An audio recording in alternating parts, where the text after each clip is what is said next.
먼 미국 땅에서 자식들을 잘 키워내고 열심히 사신 여러분들 정말 장하십니다. 안녕하세요. 전원주입니다. 전쟁도 가난도 겪은 우리 세대는 참 눈물겨운 세월을 살았죠. 아메리칸 드림을 이루기까지 여러분들의 세월이야 어떠셨겠습니까? 건강 관련 프로그램에 출연하면서 요즘 제가 깨달은 건요, 양 한 방을 잘 결합하는 게 최고의 건강 관리라는 겁니다. 클레버 케어, 메디케어 어드밴티지 플랜 아세요? 양방과 한방의 좋은 혜택들을 쏙쏙 뽑아서 제공해주는 똘똘한 플랜이더군요. 우리 한인의 건강 문화도 이해하고 실력 있는 한국 의사와 전문의를 척척 연결해 준다니 얼마나 똘똘합니까? 이제 우리도 똘똘한 클레버 케어 플랜으로 150까지만 사십시다.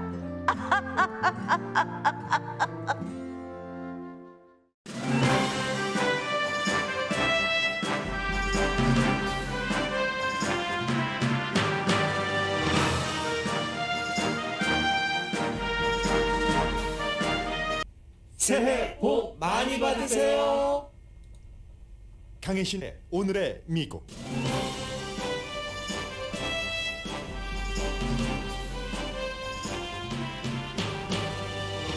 연방대법원이 직원 100명 이상인 민간 회사에서 백신 접종이거나 테스트 의무화를 시행하지 못하도록 판결했습니다. 동시에 연방정부 지원을 받는 헬스케어 시스템에서 일하는 의료진들에게는 백신 접종 의무화를 허용했습니다.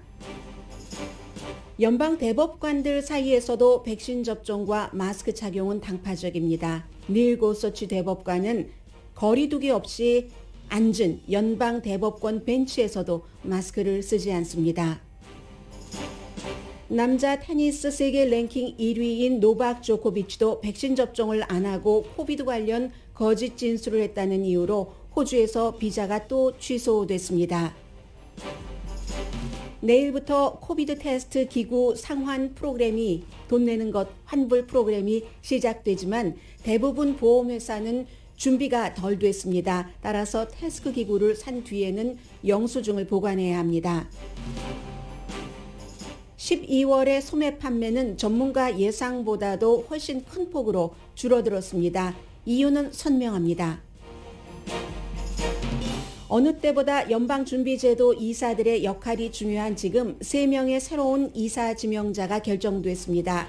바이든 대통령이 기후변화에 대한 연방준비제도 역할을 기대하는 것을 보여준 지명이고, 특히 모두 인준되면 연방준비제도 108년 역사상 처음으로 연준 이사에서 여자가 다수입니다.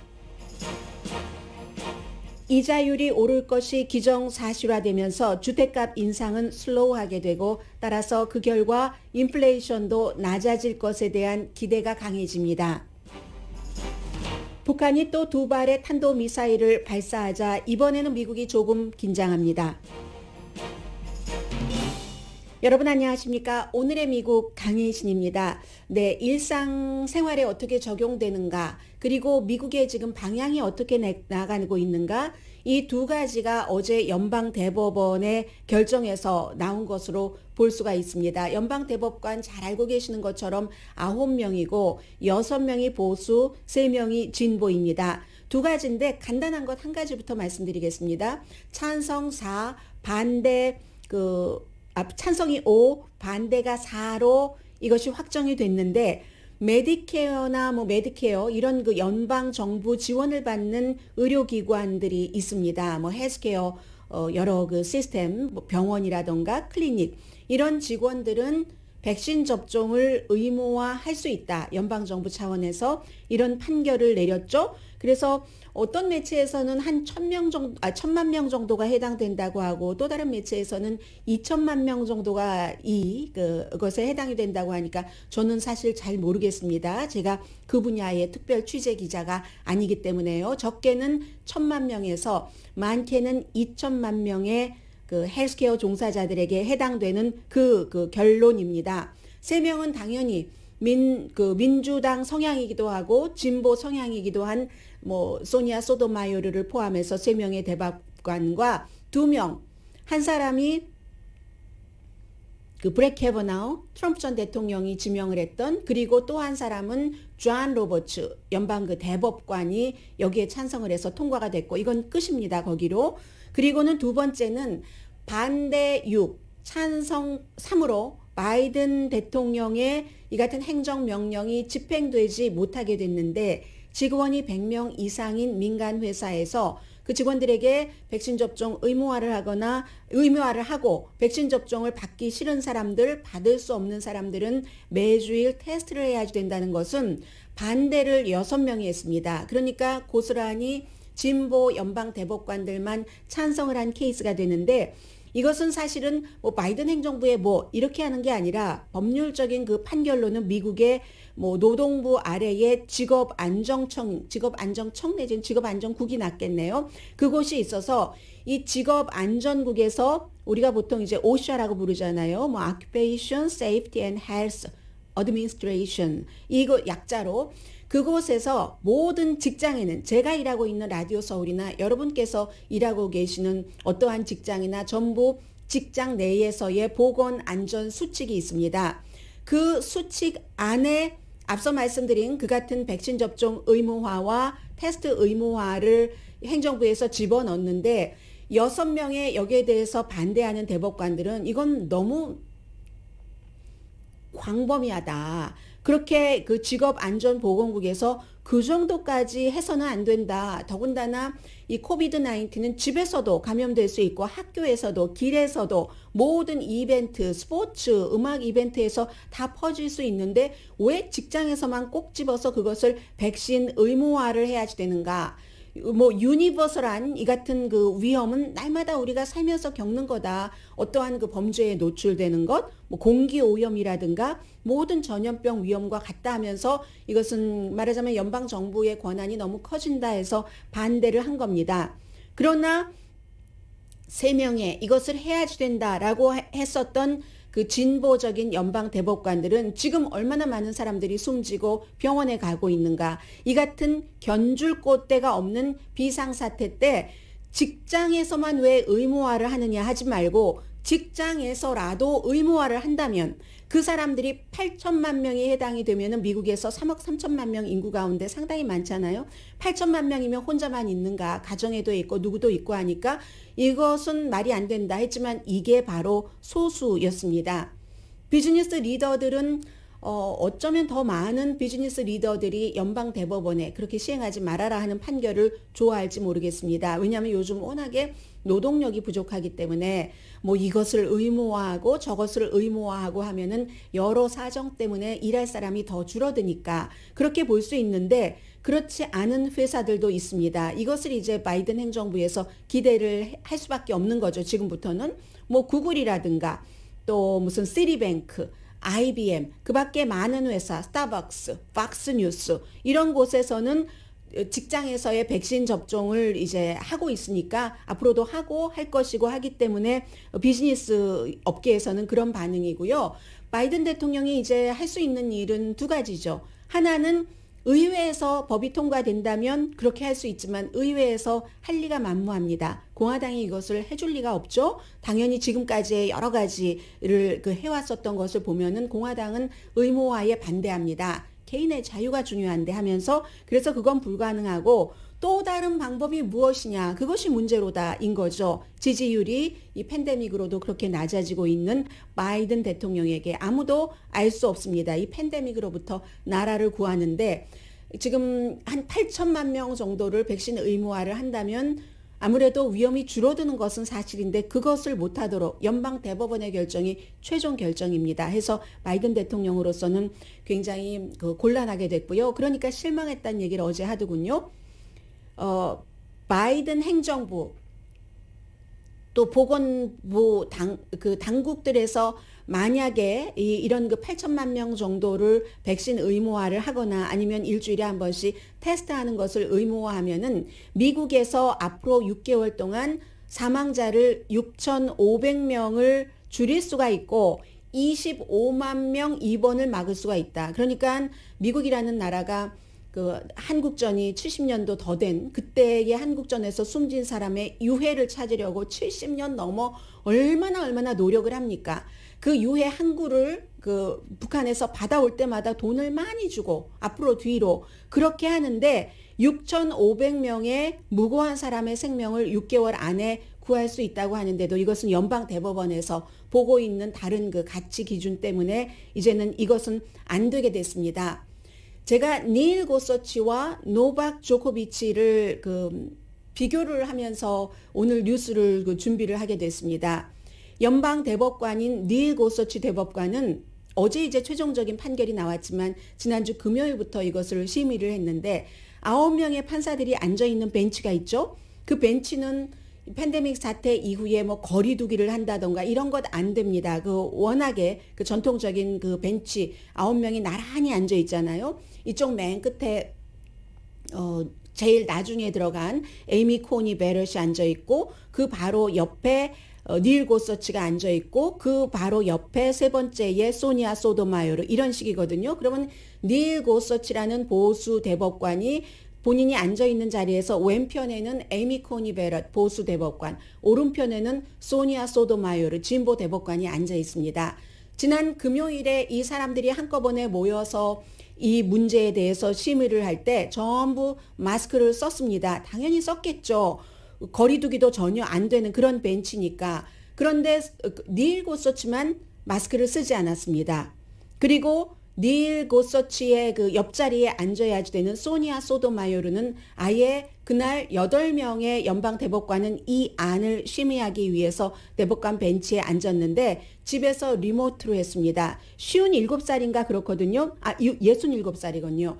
왜 그랬겠습니까? 67살이면 이미 나이도 많고 당뇨, 이분은 이제 당뇨를 치료 중이고 본인이 해야 되는 여러 가지 역할이 있는데 코비드 19에 대해서 위험군이라는 얘기잖아요. 그 밖에도 83살의 스테판 브레이어 연방 대법관도 있고 이런 분들은 닐 고서치가 마스크 쓰지 않고 바로 옆에서 말하고 하는 것을 불편하게 느낄 겁니다.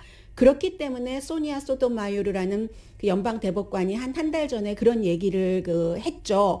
우리는 같이 일을 하는 가족이다. 패밀리라고 표현을 했어요. 브렉 캐버나우. 아주 보수적인 대법관으로 지명될 때도 문제가 많았지만 우리는 일단 함께 일하게 됐으니까 패밀리다. 이렇게 얘기를 했는데 법에 대해서는 의견도 다르고 혹독하게 싸우지만요. 관계는 우리는 일하는 패밀리 관계다. 그게 바로 안토닌 스칼리아 보수적인 지금은 은퇴한 대법관과 숨진 루스 베이더 긴스버그 여자 대법관 아주 진보적인 이 두 사람의 관계였었잖아요. 함께 여행도 다니고 남자고 여자지만 댄싱도 하고 게임도 하고 하는 그런 것들이 더 이상 연방 대법관에는 없다는 겁니다.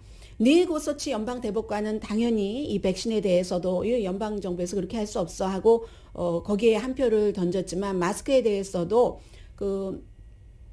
첫 마스크가 무슨 효력이 있어? 효력 0이잖아. 효력 0. 이런 말들을 주변 관계자들에게 법 관계자들에게 했다고 하거든요. 첫 마스크가 전혀 효력이 없게 하겠습니까? 아무래도 하나 걸쳐 놓는 것이 다 누드인 것보다 낫죠. 그러면 첫 마스크가 그렇다면 이 같은 N95도 있고 서지컬 마스크도 몇 겹 써도 되고 하는 거잖아요. 그것이 가장 중요한 공화당 성향을 갖고 있는 사람들의 생각이고 상징인 겁니다. 공화당에서 마스크를 쓰느냐 안 쓰느냐가 이제 상징을 지금 연방 대법관에서 대법관의 닐 고서치라는 대법관이 보여주는 거고요.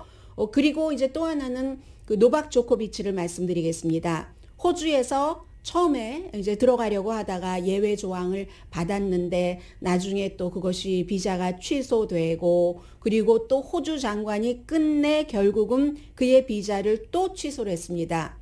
대중의 건강을 위험하게 한다 하는 것이었는데 노박 조코비치도 말하자면 닐 고서치도 그렇고 노박 조코비치도 자신의 생각이 있을 수 있어요. 충분히 의견도 있고 의학 상식도 있을 수 있겠고 본인이 믿고 있는 이 조코비치 같은 사람의 대체 의학이라든가 명상이라든가 이런 것도 충분히 다 다른 사람도 존중을 하지만 닐 고서치나 노박 조코비치라는 사람은 같이 테니스 코트에서 테니스를 하고 어떤 때 기자회견도 하고 해야지 되는 일하는 데 있어서의 패밀리가 있는 거잖아요. 다른 패밀리들이 그것을 불편하게 생각을 한다면 나의 룰은 나의 룰이지만 공공생활을 할 때는 그 공공생활에서의 룰을 다른 사람을 좀 배려해야지 되지 않는가. 닐 고서치처럼 본인은 물론 소니아 소도모아요르보다 젊지만 조금 나이가 먹은 당뇨를 앓고 있는 이런 동료 바로 옆자리에 오른쪽 옆자리가 그 서로 붙어 있는 자리인데 그렇게 하는 것이 옳은가 뭐 이런 그런 생각들을 이제 그냥 일상생활에서는 해볼 수 있는 그런 것이고요. 그래서 당파적인 구조가 연방 대법관에는 있다라고도 보고 있는 거고 이 조코비치는 조코비치 자신의 룰대로 테니스 세계 랭킹 1위인 것은 맞습니다. 근데 그것이 이러한 세계적인 비상사태 때 본인은 세르비아계고 그리고 호주에서 경기가 치러지는데 호주법을 따르지 않고 입국 심사 서류 쓸 때 나 지난 2주일 사이에 다른 곳 몬테카를로 내가 머물고 있는 곳 이외에 간 적이 없어라고 했는데 나중에 알고 보니까 스페인도 가서 사람들이랑 잔뜩 10명 이상이더군요. 사진 찍고 아무도 마스크 안 쓰고 스페인 벨라루스에서 그랬고 스페인에 가서도 친구와 마스크 안 쓰고 딱 달라붙어서 사진 찍고 이렇게 하고도 나 안 갔다. 여행 다른데 안 갔다. 하니까 그리고 나중에 그 문제가 드러났을 때 사과는 했지만 자신의 에이전트를 비난을 했거든요. 어떤 연유로든. 그렇게 비난을 했고, 그리고 그렇게 다른 곳에 가서 마스크도 안 쓰고 거리두기도 안 하고 있었을 때도 이미 그가, 뭐 한번 갔다 와서 양성 반응이 나왔고, 또 그래서도 양성일 수도 있고, 이 여러 가지 문제가 복합됐는데도 나는 나의 룰을 따라가겠다 하는 것. 그래서 결국은 호주의 이민장관은 비자를 취소했기 때문에 3년 동안 그럼 호주 오픈을 못 가거든요. 그것도 대단하죠. 자신이 21번째 그랜드 슬램을 완성할 수 있는데도 그걸 포기하고 나의 어떠한 그 개념 같은 것을 지켜간다 하는 것도 대단한 사람인 것은 사실입니다.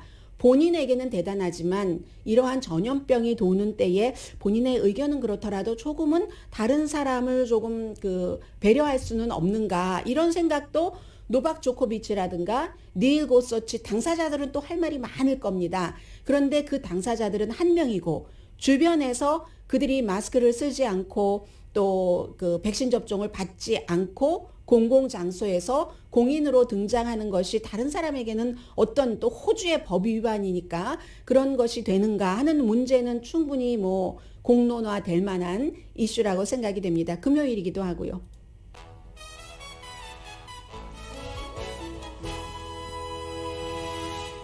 오늘의 미국은 전문가가 추천하는 이민법, 가정법 전문 재인정 종합법률사무소, 친절하고 자세한 상담으로 절개를 최소화하는 복강경 수술 전문 장지아 외과, 매일 아침 재래식으로 직접 만드는 검정콩 생순두부, 수라원 순두부, 코지다운 갤럭시 거위털 이불은 잠이 솔솔 오게 하는 기능성 거위털 이불, 거위털 이불 전문회사 코지다운, 차원이 다른 샴푸형 흰머리 염색약 수화연을 핫세일 중인 한국 홈쇼핑 공동후원입니다. 내일부터 이제 시행되는 테스트 키트 키트 사면은 나중에 환불받는 제가 얼마 전에 또 상환이라고 말씀드렸던 게 아까 말씀드리다 보니까 생각이 나네요. 뭐 조금 다르죠. 의미가 작고 크고도 다르고 뉘앙스가 조금 다른데 환불 이 문제는 뒤에 이제 적절한 타임에 말씀을 드리겠고요. 잠시 뒤에는 사실 어제 제가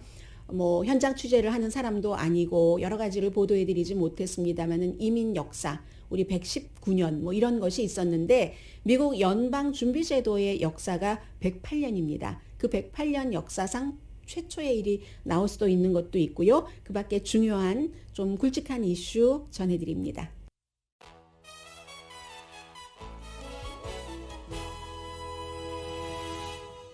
라디오 서울 방송 오늘의 미국 듣고 계십니다. 지금 거의 확정이 됐습니다. 바이든 대통령이 발표를 할 텐데 연방준비제도가 1910 몇 년이죠. 108년이 됐으니까 1913년도에 만들어졌습니다. 미주 한인 이민보다 딱 10년 모자랍니다. 이제 11년이군요. 108년이 됐는데 그 108년 역사상 처음에는 남자들이었어요. 이사가 지역에 따라서 이제 7명인데 7명 가운데 제롬 파웰처럼 연준 의장이 있고 부의장이 있습니다. 아마 이번에 부의장도 여자가 될 것 같은데 그 역사상 처음으로 여자 이사가 다수가 되게 될 것 같습니다. 만약에 다 인준을 한다면 상원에서 세 사람 가운데 한 사람은 남자고 두 사람은 여자니까 두 사람이 인준 받으면 여자 4, 남자 3 이렇게 다수가 될 텐데 특히 세라 블룸 그 레스킨이라는 전에 그 연준 의사를 했었고 듀크 법대 교수고 그리고 뭐 변호사는 뭐 당연히 했고요. 연준 이사 하다가 2014년까지 2010년부터 하다가 재무부로 이제 가서 일을 했는데 이 사람을 제일 앞에 내세웠는데 특히 이제 뭐 여러 가지 그 규제 그 분야에서 왜 중요하냐면 기후 변화와 이제 시간이 있으면 여러분들께 나중에 말씀을 드리겠습니다만은 적절한 타임에 기후 변화와 연방 준비 제도에서 규제를 할 수 있는 재정 시스템에 관련해서 그런 부분이 있는데 바로 세라 블룸 레스킨 그 지명자가 굉장히 그 부분을 규제를 연준이 할 수 있는 것까지 해야지 된다고 주장하고 어피니언도 뭐 여러 군데 썼고 했었던 사람이거든요. 남편이 메릴랜드주의 그 유명한 그 연방 하원 의원이에요. 그 제이미 레스킨 그 연방 하원 의원이고 그런데 이제 이 연준 이사들은 전부 상원의 그 인준을 받아야지 되기 때문에 인준 청문회가 시작이 되겠죠. 공화당이 만약에 다 싫다 하고 그 기후 변화 이 부분 때문에 반대표를 던진다면 민주당에서 다 50명이 찬성을 해야지 되는데 봐야지 되겠죠. 공화당이 인준 부분에서 막 50명이 뭉쳐서 반대표를 던지고 그러는 경우는 지금까지는 제가 거의 보지 못했기 때문에 한번 두고 보겠습니다. 어떤 경우 정치적인 그런 분야에서는 있을 수도 있겠으나 그리고 두 번째가 이제 리사 쿡이라는 이 사람도 여자로서 역사를 쓰는 사람입니다. 108년 역사가 됐다는데 아프리칸 아메리칸이 단 한 사람도 없었어요. 최초의 이 연준 그 여자 이사가 될 후보입니다. 경제학 교수고요. 미시건 그 스테이트 유니버시티 국제관계도 가르치고 있고 전에 그 백악관 경제위원회에서 자문도 했고요. 그렇게 됩니다. 그래서 그렇고 또 한 사람은 필립 제퍼슨 이분도 역시 그 경제학자입니다. 데이비슨 칼리지의 학과장이에요. 경제학과에 전 그 연방 연구원이었는데 연구를 할 때 특히 이제 그 빈곤에 관해서 또 통화정책과 연관해서 많이 연구를 하신 분입니다. 그래서 연방준비제도가 지금 굉장히 그 중요한 시기이잖아요. 팬데믹은 회복을 해야지 되고 이자율을 지금 올려야지 되고 인플레이션 잡기 위해서 이 부분은 조금 뒤에 경제 분야에서 조금 더 말씀을 드리겠습니다. 그렇기 때문에 이제 이번 그 연준 이사의 인준이 여러 의미에서 기후변화 최초의 아프리칸 아메리칸 뭐 이런 것들 때문에 주목을 받고 있습니다. 공화당은 대선 후보 토론회를 안 하려는 시도를 하고 있습니다. 지금 이 얘기는 왜 전해드리냐면은 그냥 지나가려고 하다가 잠깐만이라도 알려드리는 게 좋을 것 같아서요. 한국과 마찬가지로 미국에서는 대선 후보 토론회 위원회가 있어서 딱 그 후보로 공화당, 민주당에서 후보가 결정이 되고 나면은 보통 이제 3번 토론회를 하죠. 어떤 때는 뭐 지난번처럼 뭐 팬데믹 이런 것들 때문에 못했던 때도 있고요. 한 번밖에 안 했던 때도 있고요. 그래서 그렇게 결정을 하고 모든 것을 결정을 하고 이 그 대통령 토론위원회가 초당적입니다. 민주당, 공화당 같이 이제 같은 숫자로 이렇게 위원들이 만나서 여러 가지 일정 같은 것들을 장소 뭐 등등을 논의를 하는데 공화당이 지금 후보들에게 나가지 말라고 할 것이다. 나가는 후보는 안 하고 다른 후보를 우리가 결정을 할 것이야. 어제 그렇게 그 얘기를 했거든요. 그건 왜 그러냐면 이 초당적이라고 하는 공화당의 주장에 따르면 대통령 그 토론위원회가 민주당에게 유리하게 일들을 한다. 그래서 안 하겠다는 겁니다. 그런 얘기를 해서요.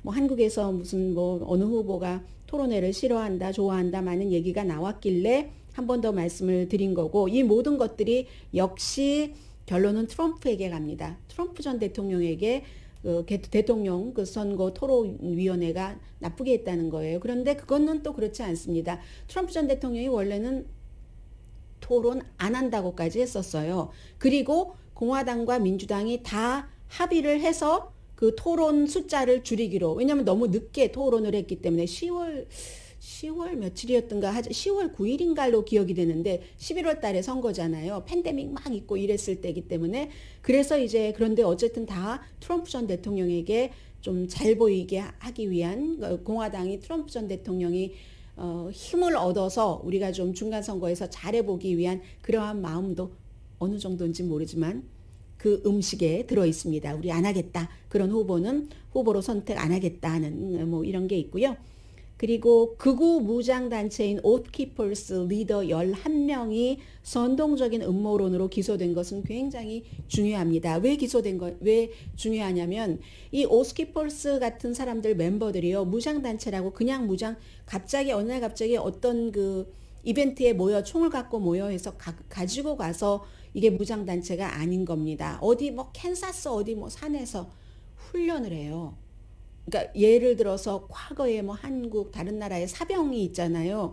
그 사병들이 산에 모여서 훈련을 하는 것처럼 사병 조직처럼 그렇게 훈련을 하거든요. 그런데 이 같은 그 무장 조직이 의사당 사건이 일어났었을 때 의사당 안으로 무기를 가지고 들어가진 않았습니다. 그런데 만일에 사태가 되면은 워싱턴으로 무기를 가지고 와라 뭐 이런저런 연락책을 다 했다고 하고 그 선봉인 사람이 특히 두 사람인데 한 사람은 56살, 한 사람은 63살로 56살 이분은 텍사스 그 주민인데 육군 그 낙하산병 출신이고요. 뭐 법대도 나왔어요. 변호사 자격증은 박탈됐지만 그런 사람들이 그렇게 해서 기소가 결국은 됐다는 것은 굉장히 중요한 게 의사당 사건이 일어났었을 때 이 그룹 말고 무슨 뭐 프라우드 보이즈라든가 이런 그룹도 옷에 이렇게 보면 무슨 아주 특별한 조끼 같은 것을 입고 온갖 뭐 칼, 총 다 무기란 무기는 다 차고 있잖아요. 그 한 몸에 그런 형태의 일이 더 자주 벌어질 수도 있다는 미래에 끝난 것은 끝난 것이고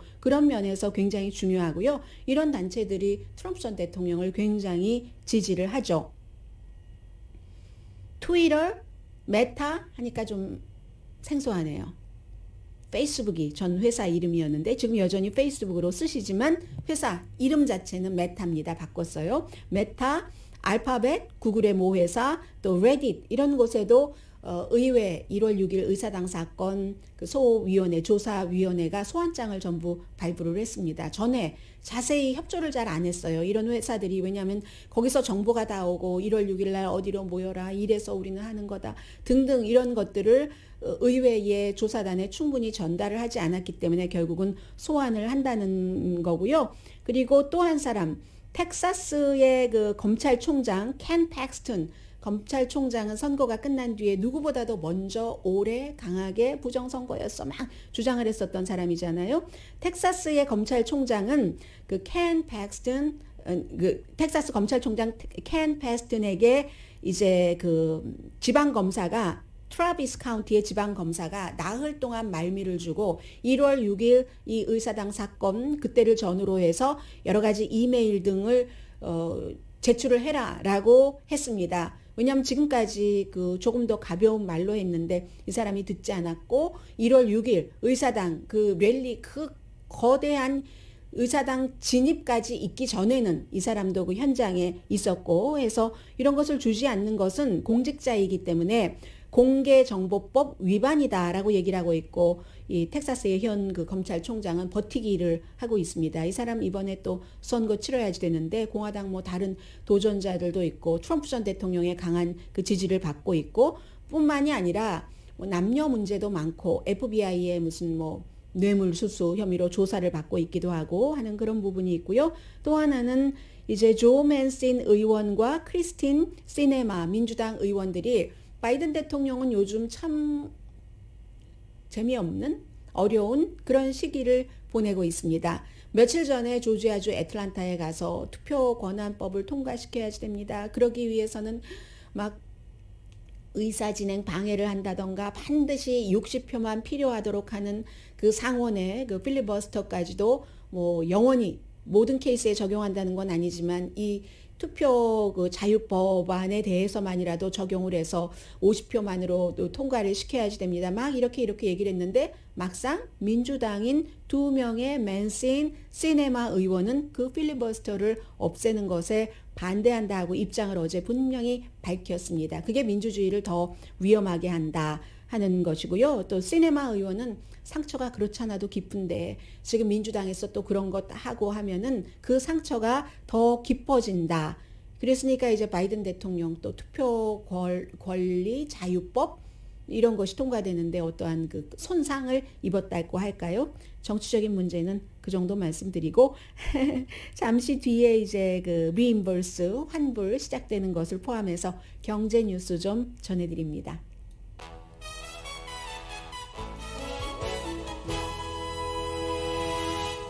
라디오 서울 방송 오늘의 미국 듣고 계십니다. 12월 달에 소매 판매가 11월 달에 비해서 1.9%가 줄어들었다는 거거든요. 한국 분들은 그래도 뭐 할러데이 12월 25일 하면 선물 막 21일, 22일 이런 때 사시는 분들도 굉장히 많으신데요. 지난해는 어땠는지 모르겠습니다. 지난해에는 뭐 물건이 워낙에 없다, 물건값 계속 오르고 이런 얘기를 하니까 미리 사셨던 분들이 많기 때문에 이런 일들이 있을 수 있는 것이고, 두 가지, 물건 부족, 또 물건값 오르는 것, 또 하나는 늘 있는 것처럼 이제 할러데이 때 어디 가면은 복잡해서 싫어하시는 분들이 무척 많으신데, 더군다나 다른 때 같으면 뭐 그것도 할러데이 기분이지 하지만 이렇게 팬데믹이 유행하는 때 사람과 사람이 부딪히고 하는 것 피했을 수 있겠죠. 그런저런 이유라고 생각하는데, 그럼에도 불구하고 예상은 11월에서 12월 그 사이에 변화가 없지 않았을까? 0% 였었다는 거죠. 1.9%가 줄어들었어요. 그런데 2021년도 전체적인 그 소매 판매는 2020년보다 19.3%가 증가했습니다. 그런데 이제 소비자 물가가 많이 올랐으니까 12월 달에 11월에 비해서 0.5%가 올랐고, 1년 전에 비해서는 물가가 7%가 올랐으니까, 그러니까는 뭐 꼭 이렇게 증가했다고 볼 수도 없는 거죠. 숫자는 있는데 숫자가 인플레이션을 감안한 게 아니잖아요. 그렇기 때문에 그 인플레이션을 감안하면은 소비자로서는 돈은 더 냈는데 물건은 더 샀고 이렇게 되는 케이스라고 볼 수도 있겠고요. 참 팬데믹 때문에 생전 겪지 않아도 되고 겪지 않아 왔던 여러 가지를 지금 함께 겪고 있습니다.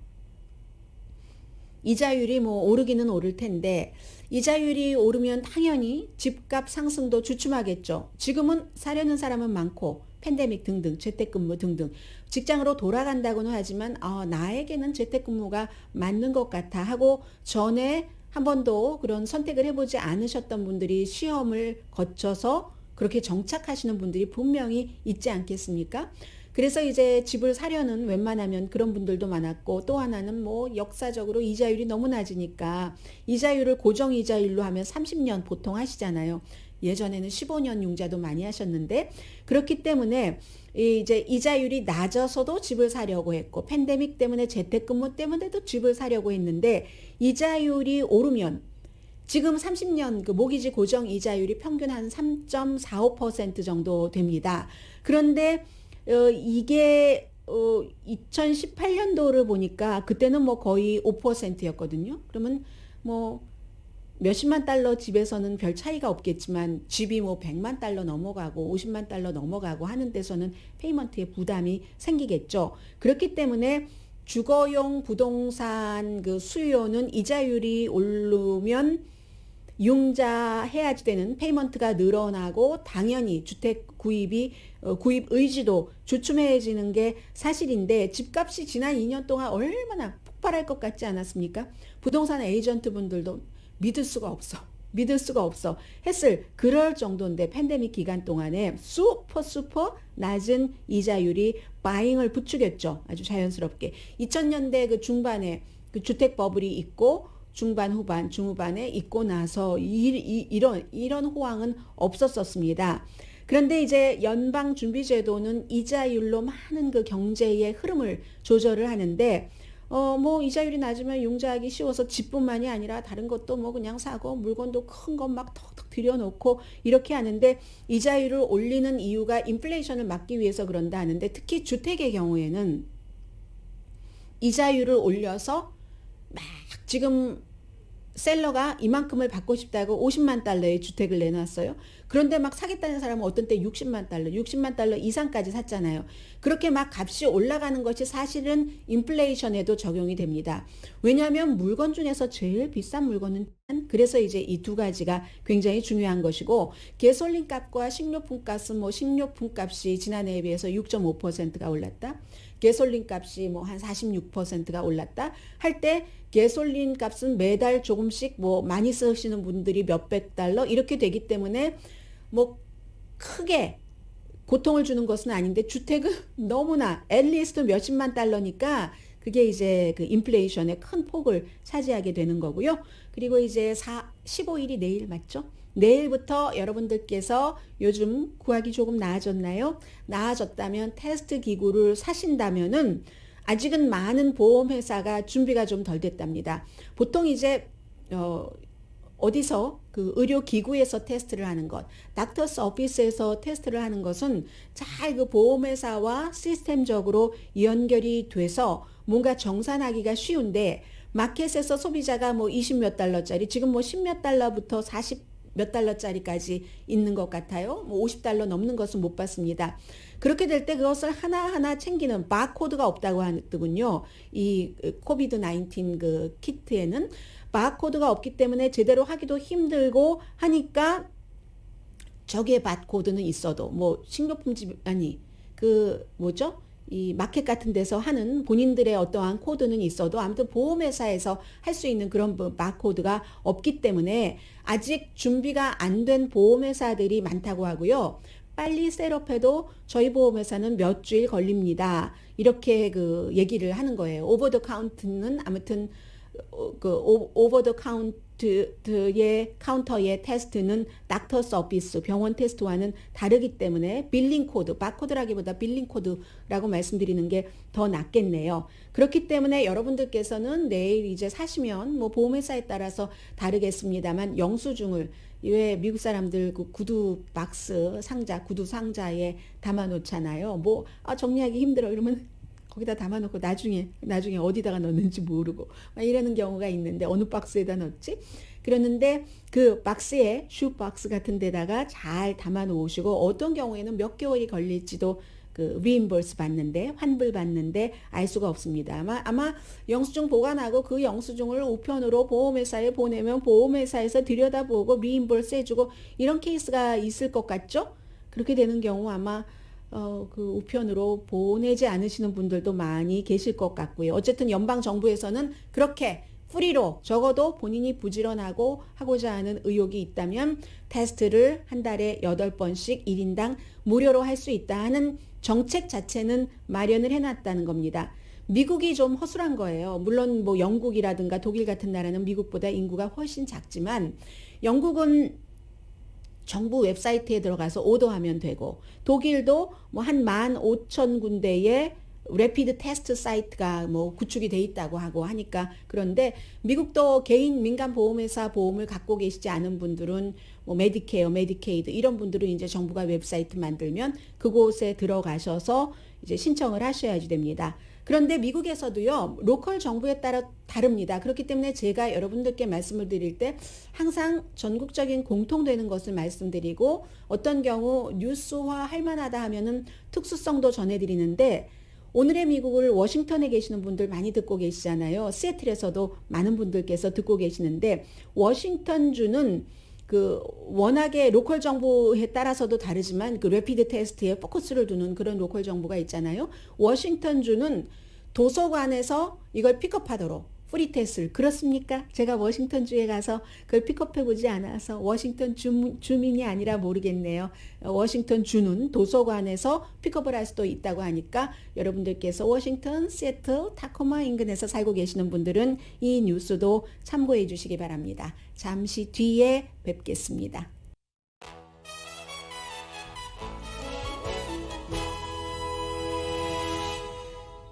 라디오 서울 방송 오늘의 미국 듣고 계십니다. 네, 지금 이번 주말에 원래대로라면 지난 6개월 동안 여러분들께서 이제 자녀 양육, 세금 공제, 그 비용 그 나이에 따라서 한 아이당 $300나 $250씩 받으셨는데 그게 이제 끊겼습니다. 다시 연장이 되지 않았기 때문에 끊겼기 때문에 소매업소도 그렇고 생활을 하시는 가정도 그렇고 미국의 그 패밀리로 따지면 한 3,500 가정 정도가 이 프로그램의 혜택을 받고 있었다고 하거든요. 그 예산도 따로 생각을 하셔야지 될 것 같습니다. 그리고 북한 문제를 조금 말씀드리자면은요. 북한이 지금 세 번째죠. 한 뭐 열흘 사이에 한 2주일 사이에 세 번째고 어제는 2번이나 탄도미사일 그런데 단거리입니다. 아직까지는 미국을 확 화나게 할 이럴 정도의 미사일 테스트는 하고 있지 않지만 267마일 정도 갔다고 하니까요. 특별한 타겟이 있었던 것은 아니다. 북한의 발표입니다. 이웃 국가를 위험하게 하려고도 안 했다. 계속 이제 자신들의 능력 보여주고 또 미국이 그 유엔에서 여러 가지 결의안도 마련을 하려고 하고 미국 자체에 북한에 대한 제재도 이미 그 어떠한 조치를 취했고 하니까 이런 것에 이제 반발을 하는 거죠. 그런데 지난 9월부터 지금까지 했었던 모든 그 북한의 미사일 테스트 시스템이 전부 유엔 결의안을 위반을 했었던 겁니다. 그런데 이 정도면은 지금 뭐 한 2주일 사이에 3번, 3회 날짜로는 사흘 동안 4번을 했다면은 미국도 약간 긴장하면 북한은 우리 좀 봐줘 우리 능력이 이 정도 되거든 그리고 뭐를 하려고 한다고 그러면 안 되지 하면서 중국에도 신호를 주는 것이고 중국이 유엔 결의안을 러시아와 함께 미국이 원하는 대로 북한에 대한 경제 제재를 하도록 이렇게 할 수 있을지 모르겠어요. 베이징 올림픽을 2월 달에 앞두고 한국도 북한에 마구 비난을 할 수도 없는 그 처지죠. 현 행정부로서는 3월 9일에 대통령 선거가 있기 때문에 그 사이에 바이든 대통령은요, 지금 북한을 쳐다볼 틈이 없습니다. 뭐 러시아, 우크라이나 침공 관련 이런 회의를 했는데 별 성과가 없었다고 하잖아요. 북한 문제보다 더 급한 문제가 있기 때문에 북한에서는 미국이 계속 이런 경제 제재를 하면 우린 더한 것도 보여주겠다. 구체적으로 그 더한 것이 무엇인지는 아니지만 아직까지는 미국 본토를 위협할 만한 그런 테스트를 하지 않았기 때문에 가만히 있지만 오늘 아침에는 이미 미국의 그 케이블 텔레비전은 국방부 출입 기자들을 연결을 해서 이거 아무것도 아닌 건 아니야? 긴장을 해야지 돼? 이 정도 분위기를 보도를 하고 있습니다. 사실은 가끔씩 이런 뉴스도 전해드리고 싶은데요. 미국은 왜 작은 것을 좀 그래도 뭐 뉴스를 만들어서 보도를 하잖아요. 뭐 예를 들면 조지아주에 최초의 농부가 탄생했다. 6살짜리 아이. 한국 같으면 집에서 한국 사람들 집들에서 뭐 엄마 하는 거 보고 당근도 키우고 모두 키우고 하면서 아이가 재밌는 뻔한 팩트를 전해드리겠어요. 당근은요 우리가 먹지만 그것은 뿌리를 먹는 거예요. 막 이런 뉴스들이 지금 막 나오고 있는 애틀란타의 6살 소녀도 있고요. 아무튼 언제나 아주 편안하게 뉴스를 진행할 수 있게 될지 희망은 잃지 않고 있습니다. 오늘의 미국은 전문가가 추천하는 이민법, 가정법 전문 재인정 종합법률사무소, 친절하고 자세한 상담으로 절개를 최소화하는 복강경 수술 전문 장지아 외과, 매일 아침 재래식으로 직접 만드는 검정콩 생순두부, 수라원 순두부, 코지다운 갤럭시 거위털 이불은 잠이 솔솔 오게 하는 거위털 이불 전문회사 코지다운, 차원이 다른 샴푸형 흰머리 염색약 수화연을 핫세일 중인 한국 홈쇼핑 공동펀이었습니다. 10시에 좋은 아침, 좋은 하루 방송됩니다.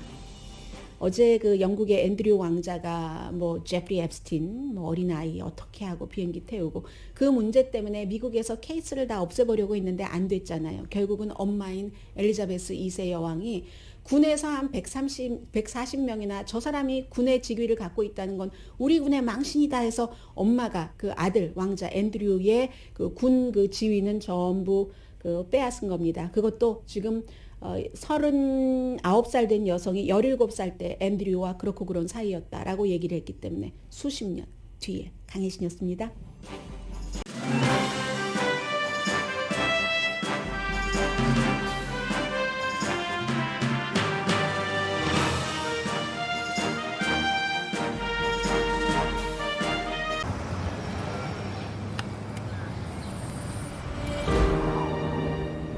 아직 쓰여지지 않은 스토리. 그 스토리를 완성하기 위해서는 새로운 아이디어를 찾아 움직여야 합니다. 우리의 움직임, 그것은 차세대 전동화 차량을 만드는 것입니다. 당신의 새로운 영감을 찾아서